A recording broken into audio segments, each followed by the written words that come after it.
హే everyone. ఇంటర్వ్యూస్‌లో question అడుగుతూ ఉంటారు. World writable files అంటే ఏంటి? వాటిని ఎలా డిజేబుల్ చేయాలి అని. So, first of all world writable files అంటే ఏంటి అంటే, మీరెప్పుడైతే ఒక ఫైల్ యొక్క పర్మిషన్ చూస్తారో, దాంట్లో లాస్ట్ 3 బిట్స్‌ని చూడండి. ఈ లాస్ట్ 3 బిట్స్ ఏంటి అంటే, ఈ కనిపిస్తున్న యూజర్‌కి, గ్రూప్‌కి కాకుండా రెస్ట్ ఎవరైతే ఉంటారో వాళ్ళకున్న పర్మిషన్స్ అన్నమాట.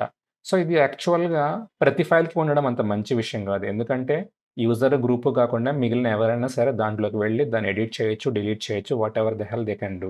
సో, దీన్ని అవాయిడ్ చేయడానికి ఏంటంటే, ఈ వరల్డ్ రైటబుల్ ఫైల్స్ అంటే అదర్స్‌కి రీడు, రైట్, ఎగ్జిక్యూట్ పర్మిషన్స్‌ని డిజేబుల్ చేయమంటారు. కొన్ని సిట్యుయేషన్స్‌లో వీటిని ఎనేబుల్ చేయాల్సి ఉంటుంది. అలాంటి సిట్యుయేషన్ ఏంటి అంటే, మన దగ్గర టెంప్ ఫైల్ ఉంటుంది. టెంప్ ఫోల్డర్ ఉంటుంది.